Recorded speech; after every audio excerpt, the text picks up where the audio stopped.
Hi, Meg. Welcome to Talk of Hope. Thank you. Okay, so you are the ambassador for the First Responders Hope Line, as it says right there. Yes. That has got to be a heavy, heavy load to carry. Well, it's a very rewarding load. Absolutely. Yes. So tell us, what does this role mean to you? What do you take on? So my role is to go out and connect with first responders and to try to encourage them to access behavioral health resources through this First Responder Hope Line. I know, because I guess they're the ones that think, I'm the strong one, I've got to be the hero, I'm tough. Right.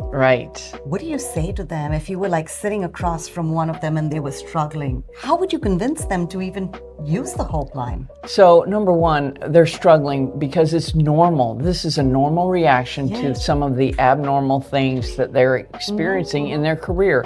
The traumas that these first responders go through on a regular basis can affect them. And more than that, the continual trauma, from one call to the next, sometimes within the same shift, they're going from call to call to call and experiencing traumas that affect them, and they're pushing it back. So it's very normal to have some kind of an adverse reaction to those kind of things. These are things they never should have had to experience. Yes, that's a lot for any human being to handle, and to handle one of those incidents, but on an ongoing basis, it really adds up. Right. So what can you do? Let's say I am a first responder who's struggling and I come and I call the Hope Line. What number would I dial first? It's 1-866-4FL-HERO. Let's give that to them again. Okay. 1-866-4FL-HERO. I like that. That is awesome. Okay, and I call you, so what happens next? So we're going to connect you to resources. So they're going to ask some demographic questions. They're going to find out, that you are a first responder. They're going to ask you what you're looking for, whether it's counseling or what, financial assistance. But they're also going to offer you something called care coordination.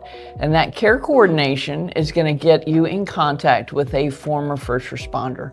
So that first responder is going to be able to recontact you after this initial call and walk with you on your journey as you identify the right resources that will assist you in your struggles. They have the same lived experience. So we have former police officers serving as these care coordinators, also former fire and former corrections, that they understand. And we like to talk to people that have similar experiences. I totally get that. It's the whole peer element to it.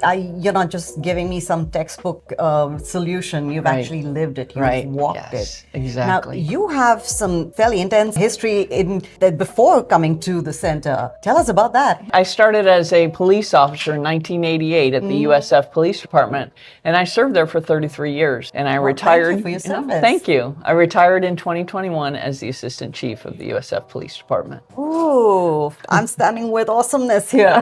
Well, thank you. It was a pretty amazing career. I had a lot of really great opportunities and some trauma, so. It's amazing.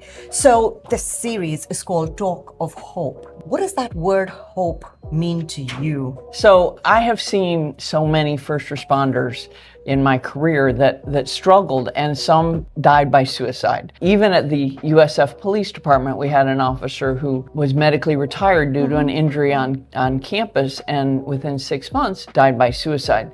So my goal is that this Hope Line provides them the resources so that we can stop these suicides, because we're dying faster by suicide than we're being killed in the line of duty, and that just is terrible statistics. Really? Yes. Okay, that is crazy. Yeah. So do you have a story maybe of someone that sticks out, someone y'all helped? So we have a few stories. I know, the hurricane recently, last year we had hurricanes. We had some people that I am friendly with that still serve and actually reached out to the Hope Line to try to identify some resources. So those hurricanes, those are also trauma. And what's even worse about those hurricanes is that it's affecting their home and family while they're being elsewhere, helping someone else. Yes. So they're responding to other people's calls for help, and their spouse is home with their children, and there's flooding, and there's things like that going on. Yeah, I can imagine they'd need the line, especially for dealing with things like that.